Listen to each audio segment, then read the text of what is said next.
It was a humid summer evening in Chicago, the kind where the air felt thick and the city buzzed with life. Families were out enjoying the long daylight hours, couples strolled down busy sidewalks, and the smell of grilled food lingered in the air. For Carlishia Hood and her 14-year-old son, John, it was supposed to be an ordinary evening. After a long day, they decided to stop at a small, familiar fast food joint. A simple meal, a short break, and then back to their quiet routine. Carlishia was a single mother, a woman who had faced her share of challenges but carried herself with a quiet determination. She worked hard to provide for her son, juggling long hours at a local pharmacy while making sure John stayed focused on his schoolwork. She dreamed of a brighter future for him, one far removed from the struggles she had endured growing up. John was her pride and joy, a bright, resourceful teenager who had inherited his mother's resilience and quick thinking. As they approached the restaurant, Carlishia asked John to wait in the car. "I'll only be a minute," she said with a smile. John, ever the dutiful son, nodded and leaned back in his seat, scrolling through his phone while keeping one ear tuned to the world outside. Inside the restaurant, Carlishia joined a short line of customers.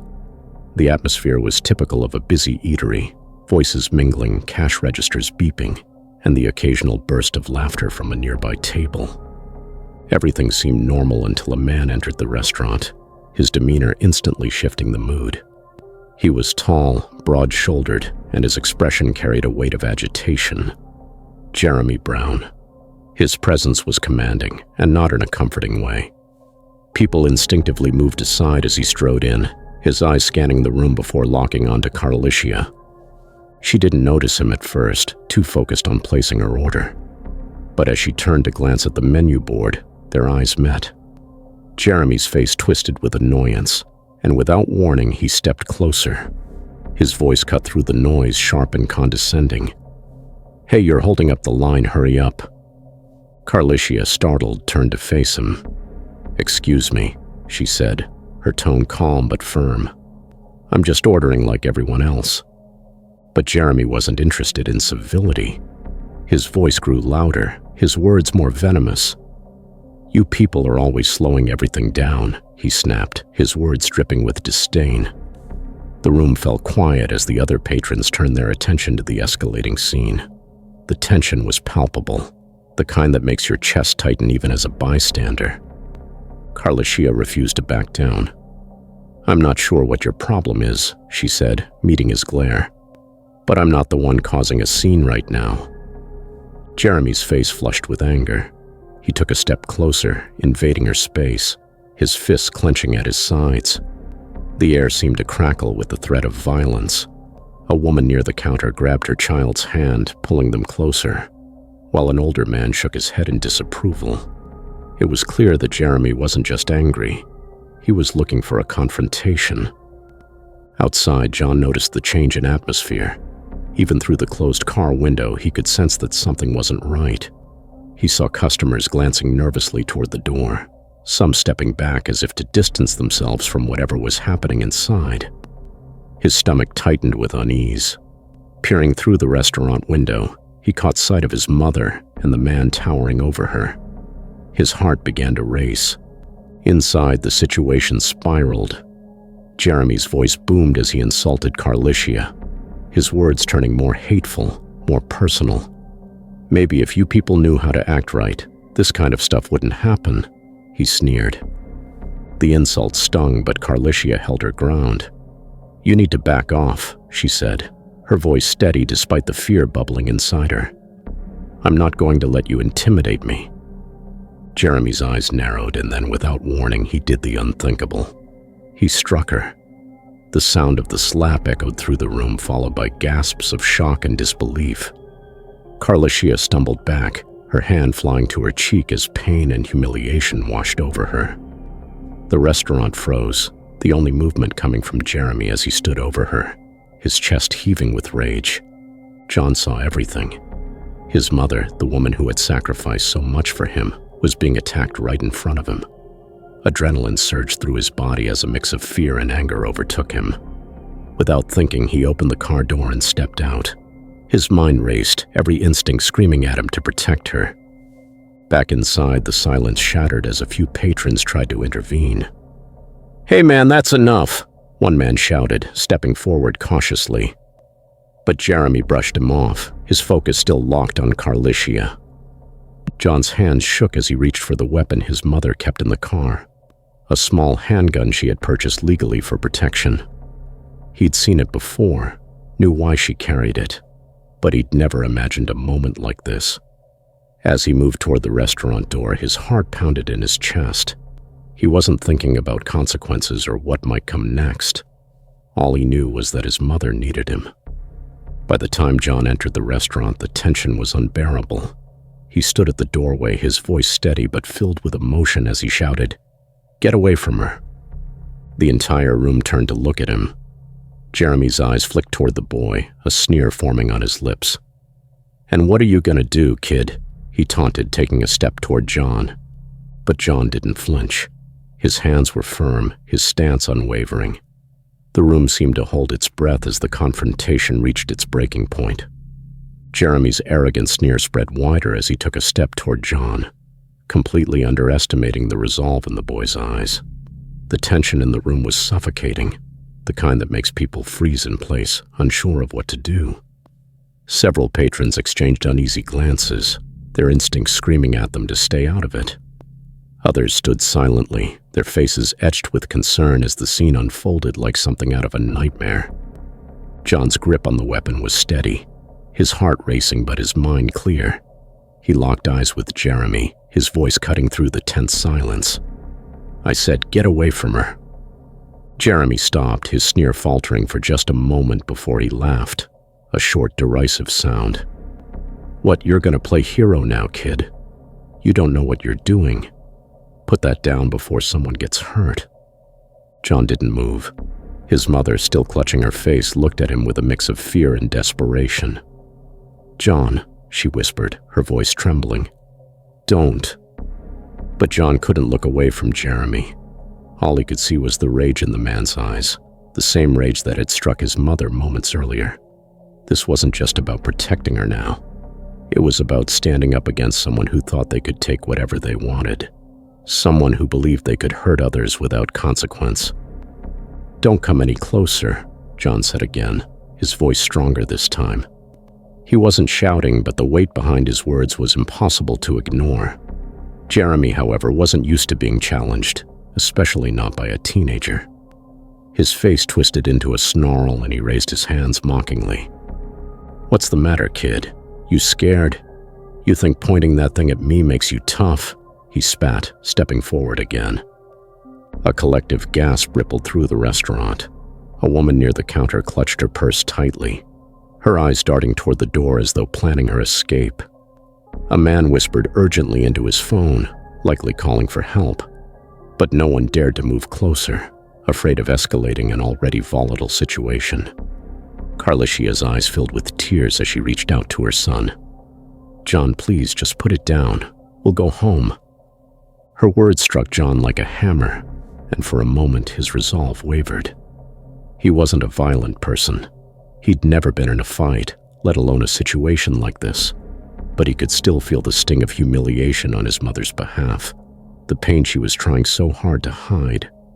That pain fueled him, gave him the strength to hold his ground. Jeremy noticed the hesitation and pounced on it. "See? You're just a scared little boy," he sneered, taking another step closer. "Why don't you go play with your toys and leave the real world to the adults?" It happened in an instant. Jeremy lunged forward, his hand outstretched as though to snatch the weapon away. Instinct took over. John squeezed the trigger, and the deafening crack of a gunshot echoed through the restaurant. People screamed, ducking behind tables and counters as the sound reverberated off the walls. Jeremy staggered backward, clutching his side.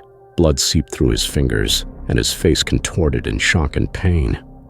He collapsed onto the floor, groaning as his bravado evaporated in an instant. The room was frozen in stunned silence. John's hands trembled as he lowered the weapon, his wide eyes darting between Jeremy and his mother.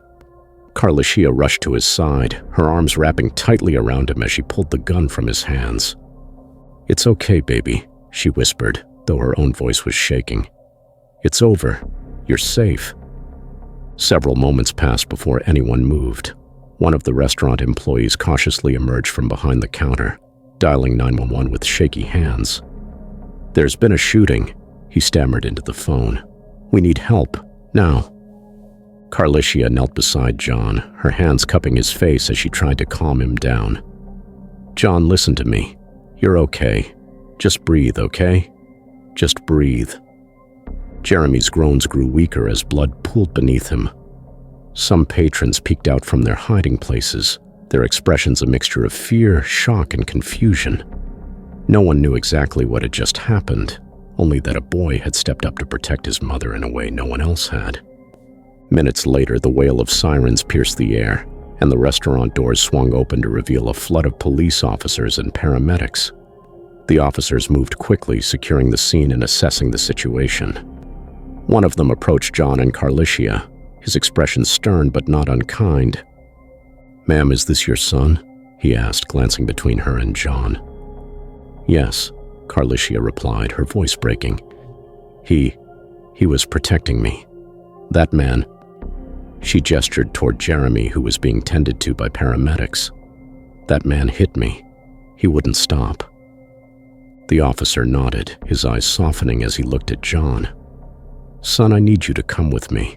We just need to ask you some questions, all right?" John nodded numbly, his legs trembling as he stood. Carlishia clutched his hand tightly, her heart breaking as she watched them lead her son away. The weight of what had happened settled heavily on her shoulders, but one thought consumed her. She needed to protect him, just as he had protected her. As John was placed in the back of a squad car, Carlishia looked around the restaurant, her gaze meeting those of the other patrons. Some looked sympathetic, others conflicted. But one thing was clear: this wasn't over. The consequences of that single moment would ripple outward, affecting not just their lives but the lives of everyone who had witnessed it. The flashing red and blue lights outside the restaurant painted the scene in sharp, surreal colors. Carlishia stood frozen on the sidewalk, her mind spinning as she watched the officers escort her son into the back of the police car. Her heart ached as she tried to comprehend what had just unfolded. Moments ago, she had been reeling from the sting of Jeremy's slap and the humiliation it carried. Now she was grappling with the fact that her son, a boy who had only acted to protect her, was being treated as if he were a criminal. Inside the restaurant, the chaos hadn't fully subsided. Paramedics were tending to Jeremy, who lay on a stretcher with a grimace etched across his face. Blood still seeped through the bandages hastily applied to his side. His arrogance had drained away, replaced by pain and fear. Patrons whispered among themselves, some expressing quiet sympathy for John and Carlishia, while others remained silent, unsure of how to process what they had witnessed. A reporter from a local news station arrived on the scene, her cameraman in tow. She moved swiftly, interviewing witnesses and capturing shots of the restaurant's shattered calm. As the microphone was thrust in front of the first few patrons, their responses ranged from hesitant murmurs to outright indignation. "That boy was protecting his mom," an older woman said firmly, clutching her purse. "That man deserved what he got. Someone had to stop him." Another man, visibly shaken, added, "I don't know. A gunshot? That's serious. I get he was trying to help, but that could have gone very wrong." The reporter turned to the restaurant's manager, who appeared flustered but composed. "We're still gathering information," the manager said cautiously. "All I know is that the young man acted out of desperation. It's a tragedy all around." Outside, Carlishia was approached by another officer, his demeanor softer than the others. He introduced himself as Detective Martin, his eyes kind but serious. "Ms. Hood, I need to ask you a few questions about what happened inside," he said, pulling out a small notepad. Carlishia nodded, her voice trembling. "That man, Jeremy, he attacked me. He slapped me, called me names. My son, he saw it. He just wanted to protect me." Detective Martin's pen moved swiftly across the page as she spoke, capturing every detail. "I understand this is difficult, but I need to know exactly what happened. Did your son have the weapon with him when you arrived?" "No. Carlishia said firmly. He ran to the car to get it after Jeremy hit me. He wasn't looking for trouble. He was scared for me. I was scared too. The detective nodded thoughtfully. And after your son confronted Jeremy, did he threaten him in any way? Carlishia hesitated, the memory of John's trembling voice coming back to her. No, she said softly. He told Jeremy to leave me alone, that's all. Jeremy didn't listen. He lunged at John. That's when the gun went off.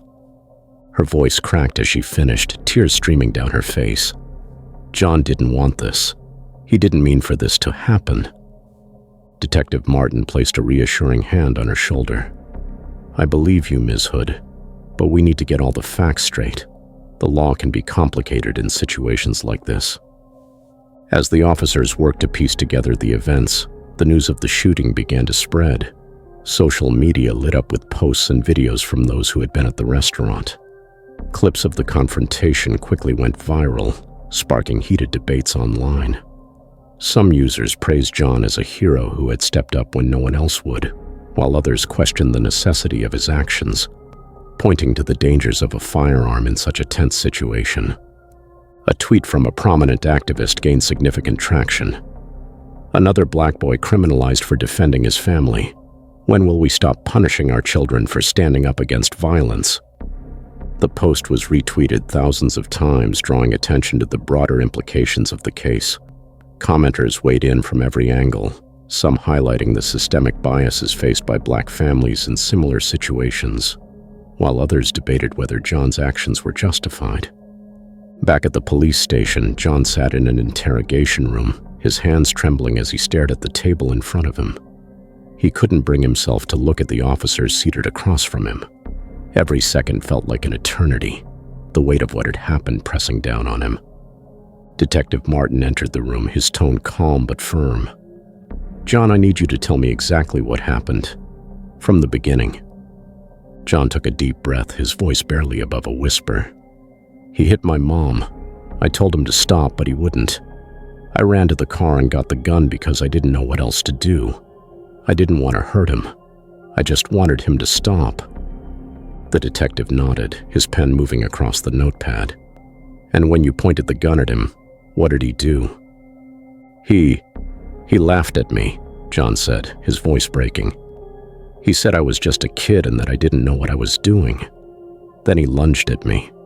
I was scared. I didn't mean to. Tears streamed down John's face as he struggled to continue. Detective Martin's expression softened and he leaned forward slightly.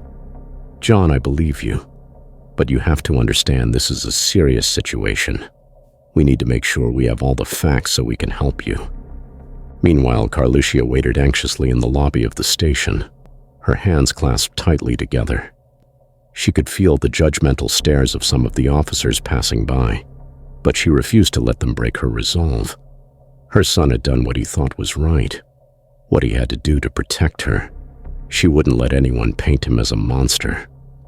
Outside the station, a small crowd had begun to gather. Word of the incident had reached the community, and supporters had come out to stand in solidarity with Carlishia and John. Some held signs demanding justice, while others chanted messages of support. One woman, a local pastor, spoke to a news crew covering the scene. This family doesn't deserve to be vilified, she said passionately. John was protecting his mother in a moment of terror. We should be asking ourselves why this young man felt he had no other choice. As the night wore on, the questions loomed larger. Would John face charges?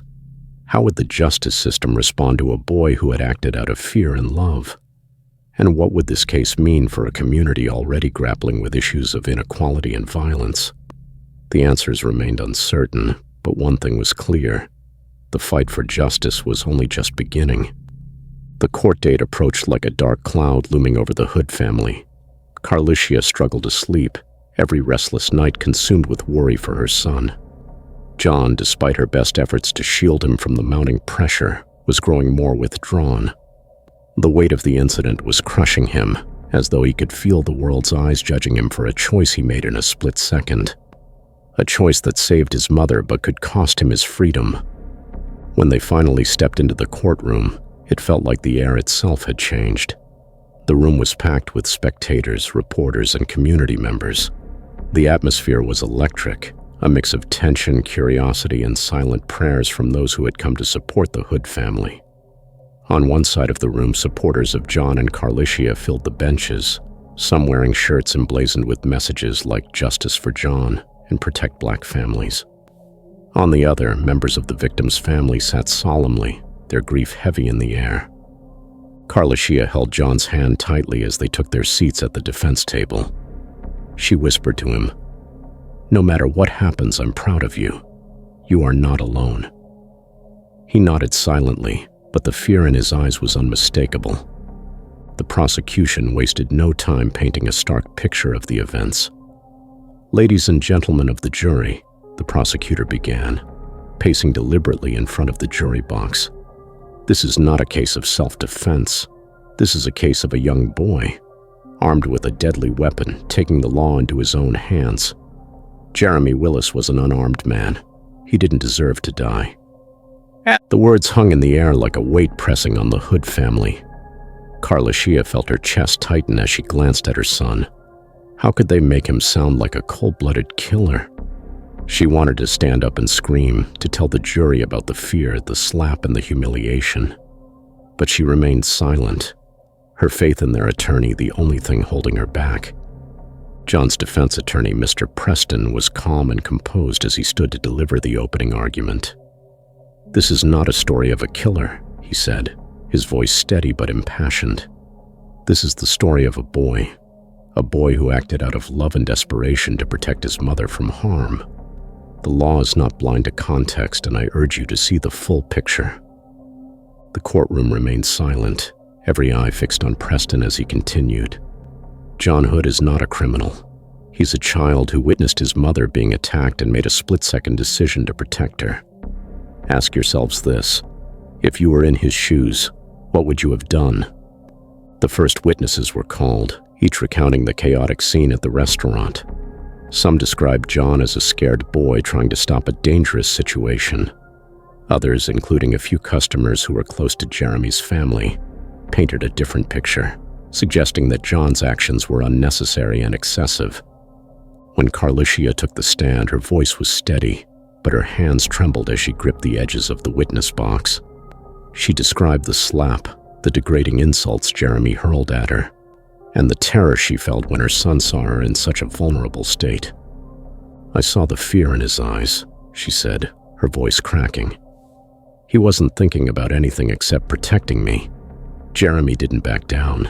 He came at my son, and John reacted. He didn't mean to kill him. He didn't want to hurt anyone. He was just a scared boy trying to protect his mother." The courtroom was silent as she finished, save for the quiet sobs of a few supporters. Even the prosecutor seemed momentarily shaken by her words. The turning point came when the defense called a psychologist to the stand. Dr. Andrea Miles, a respected expert in child psychology, explained the fight-or-flight response, particularly in young adolescents. "John wasn't acting as a calculated aggressor," she explained.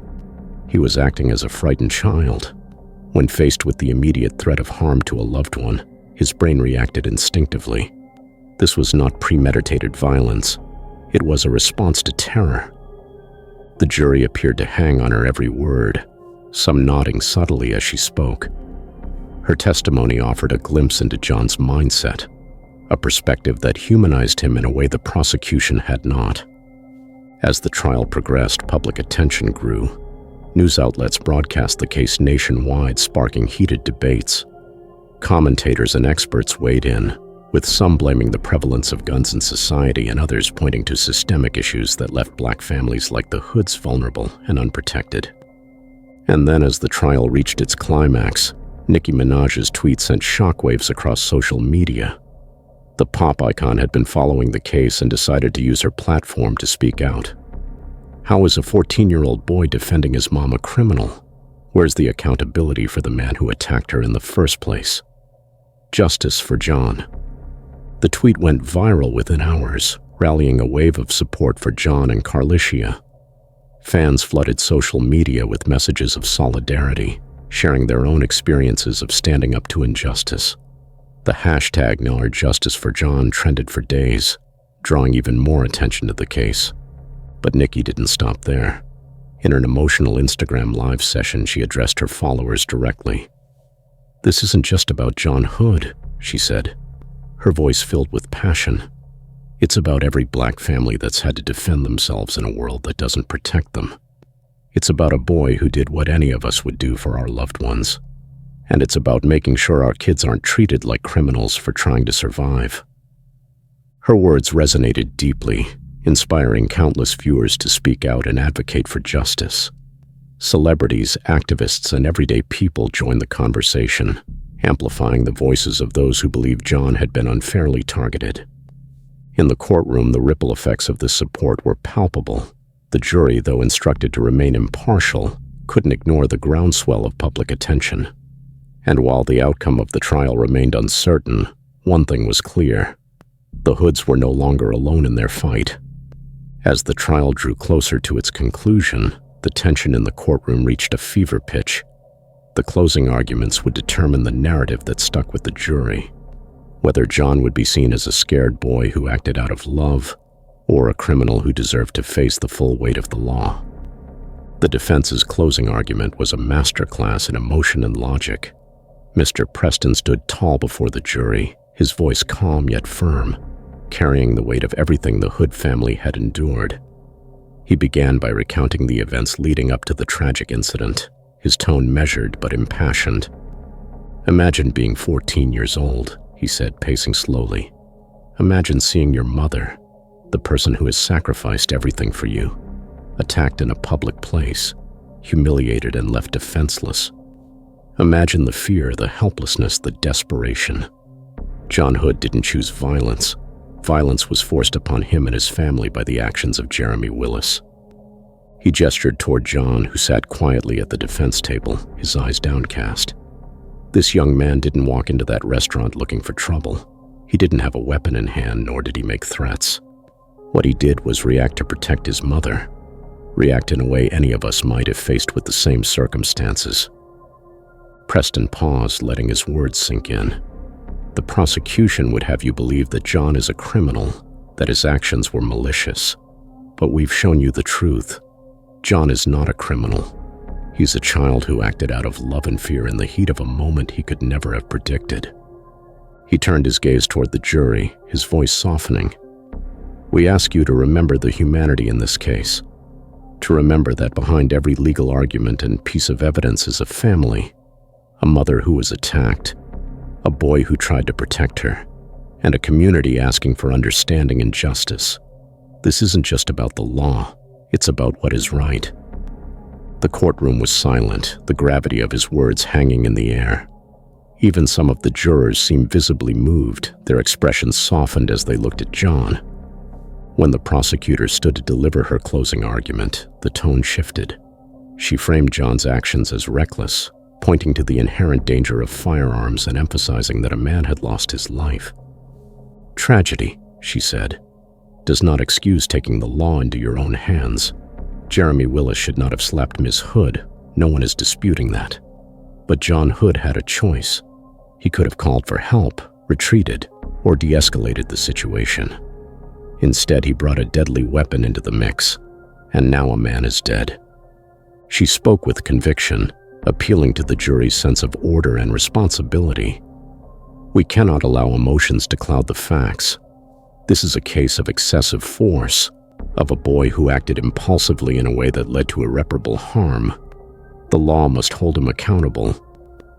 As the prosecutor returned to her seat, John clenched his fists tightly, his breathing shallow. Carlishia placed a comforting hand on his back, whispering, "Stay strong, baby. The truth is on our side."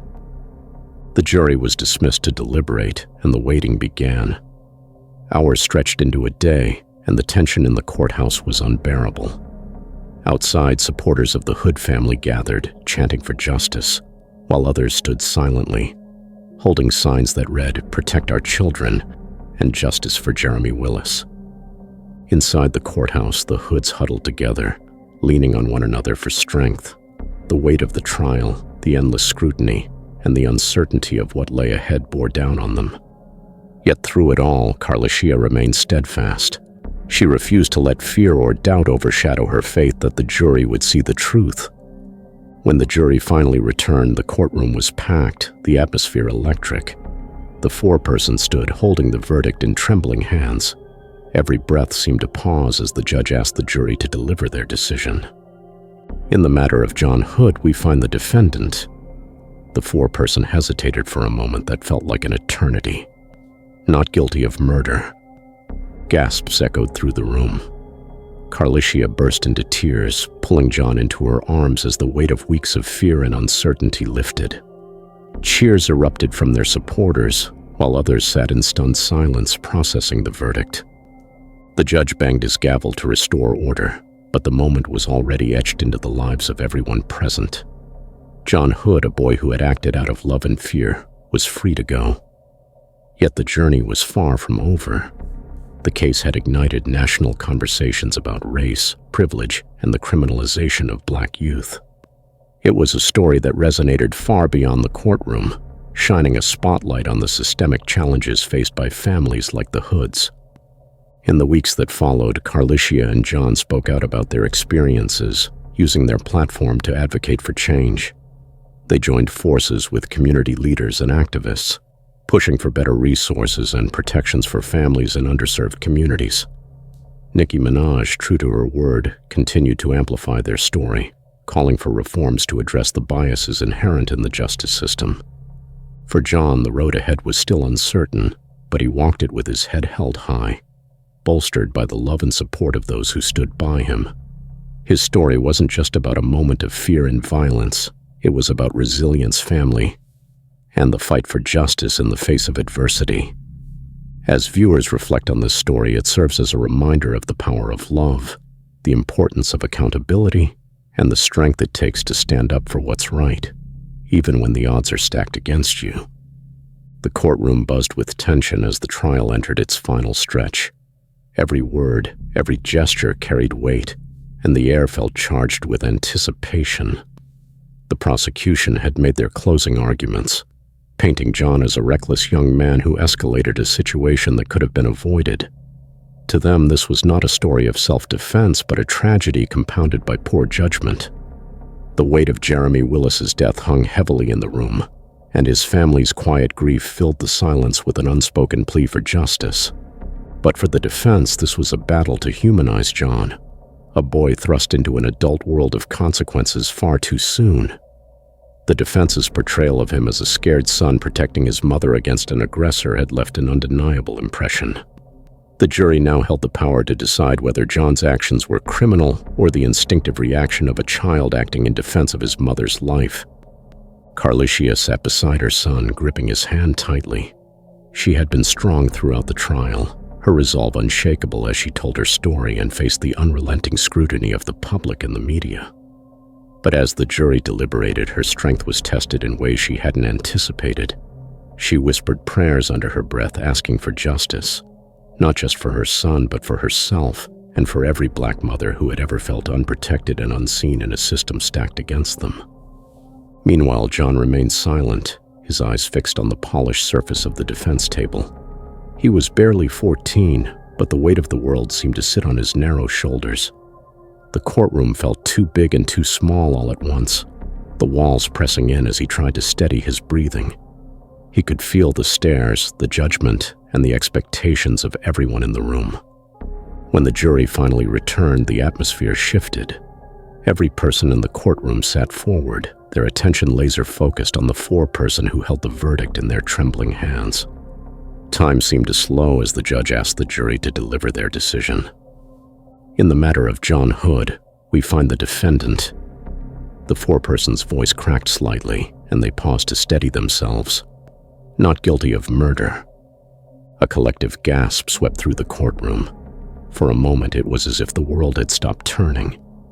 Then the silence broke as Carlishia collapsed into tears of relief, pulling John into her arms. "You're free, baby," she whispered, her voice shaking. "You're free." The gallery erupted. Supporters of the Hood family cheered, their joy spilling over in waves of emotion. Some hugged each other, while others wept openly. On the other side of the courtroom, Jeremy Willis's family sat in stunned silence, their pain visible and raw. It was a moment of profound contrast, relief and sorrow interwoven, highlighting the complexity of the tragedy. John's attorney, Mr. Preston, placed a reassuring hand on his client's shoulder. "You did it," he said softly. "The truth won today." But the judge's gavel slammed down, demanding order in the courtroom. "Ladies and gentlemen," he said, his tone firm but respectful, "this case is a reminder of how complicated justice can be. While this verdict has been reached, let us not forget the lives that have been irrevocably changed by these events." Outside the courthouse, a crowd had gathered, their numbers growing as news of the verdict spread. Protesters and supporters alike filled the streets, their chants blending into a cacophony of voices. Signs bearing slogans like "Justice for John" and "End Systemic Racism" were held high, while others mourned Jeremy's death with messages like "Justice for Jeremy" and "No justice without accountability." The media descended, their cameras capturing every moment as John and Carlishia exited the courthouse. Reporters shouted questions, their microphones thrust forward in a frenzied attempt to capture the family's first words. But Carlishia shielded her son, her focus solely on getting him to the car and away from the chaos. Later that evening, in the quiet of their home, the reality of the verdict began to sink in. Carlishia hugged John tightly, tears streaming down her face. "We've been through so much," she said, her voice breaking. "But we're still here, and that means something." John nodded, though his expression remained solemn. "I didn't mean to hurt anyone," he said softly. I didn't know what else to do." Carlishia cupped his face in her hands, her eyes filled with both love and sadness. "I know, baby. And so does the jury. But what happened today isn't just about us. It's about all the people who stood by us, who fought for us, who believed in us. We have to honor that." The trial's outcome sparked national debates, with commentators, politicians, and celebrities weighing in on the implications. Some argued that the verdict highlighted the importance of self-defense laws, while others pointed to the systemic failures that had led to the tragedy in the first place. Nicki Minaj's continued support amplified the conversation, her tweets and posts urging her millions of followers to address the broader issues of racial bias and the criminalization of Black youth. But for the Hoods, the journey was far from over. The trial may have ended, but the ripple effects of that fateful day at the restaurant would be felt for years to come. For Carlishia, it was a call to action, a chance to advocate for other families who found themselves caught in the crosshairs of a system that too often failed to protect them. And for John, it was the beginning of a long road toward healing and understanding, a journey marked by both the scars of his experience and the strength he found in his family's love and resilience. The days following the trial were a whirlwind for John and Carlishia Hood. The media storm didn't abate. If anything, it grew stronger. Their faces were plastered across every screen, accompanied by debates, analysis, and opinions from every corner of the country. Yet within their home there was a cautious quiet, a fragile sense of relief mixed with the awareness of the long road ahead. For John, life couldn't simply return to normal. The courtroom may have cleared his name, but the weight of what had happened, of what he had done, lingered. He carried the memory of that moment in the restaurant, the sound of his mother's cries, and the instinct that had propelled him into action. He knew he'd made a decision that no child should ever have to face, and though the jury had found him innocent, he struggled to reconcile that truth within himself. Carlishia, too, felt the burden.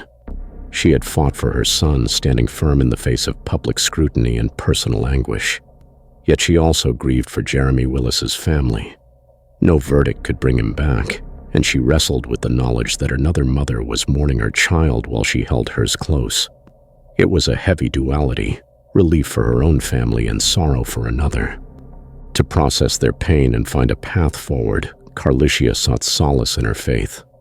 She turned to her church community, who had rallied around her during the trial. The congregation embraced her and John, offering prayers, meals, and unwavering support. During a Sunday service, the pastor addressed the case directly, speaking about forgiveness, accountability, and healing. "None of us are defined by our worst moments," he said, his voice carrying the weight of wisdom. "But we are shaped by how we choose to move forward. Let this family's story remind us of the power of grace, not just for others, but for ourselves." The word struck a chord with Carlishia. She realized that while the trial was over, her family's journey was just beginning. That night, she sat down with John at the kitchen table, their hands clasped between them. "Baby," she said gently, "what happened wasn't your fault. You were protecting me. But we can't let that moment define who we are. We have to use it to grow, to help others." John looked at her, his eyes filled with both guilt and hope. "How do we do that, Mom?" "We start by telling our story," she said, "and by standing up for families like ours." Carlishia began reaching out to organizations focused on criminal justice reform, sharing her family's experience and advocating for changes that would prevent similar tragedies. She became a voice for Black mothers, speaking about the unique challenges they faced in raising their children within a system rife with inequities. Her speeches were powerful, blending her personal pain with a call for unity and action. John, too, found a way to channel his emotions.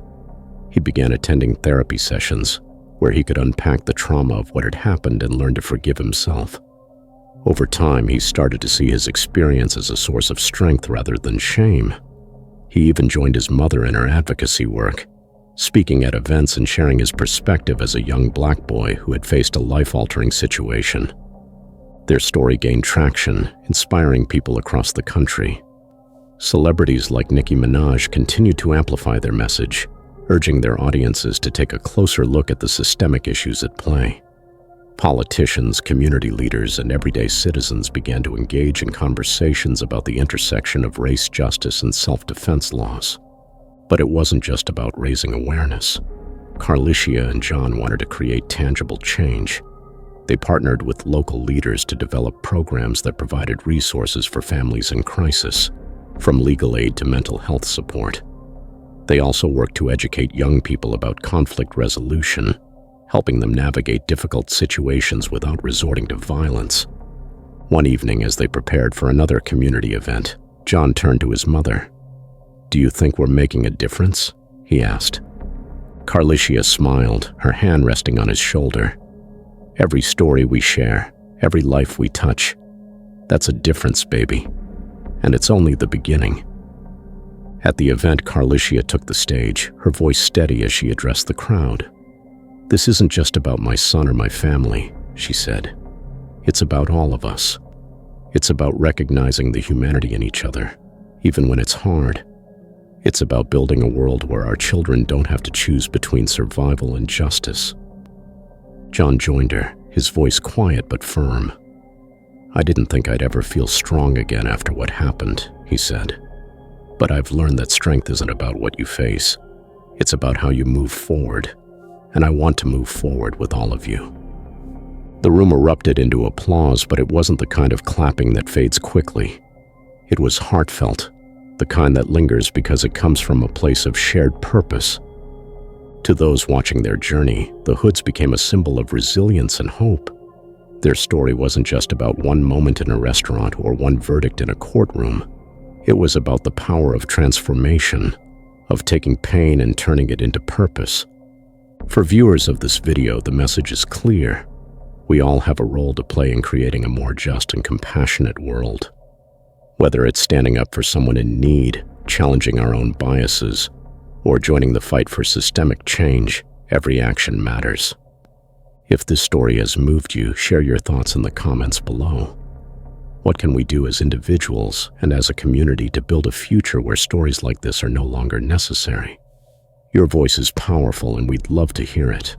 And if you want to be part of this journey, part of a movement that values empathy, justice, and accountability, subscribe to our channel.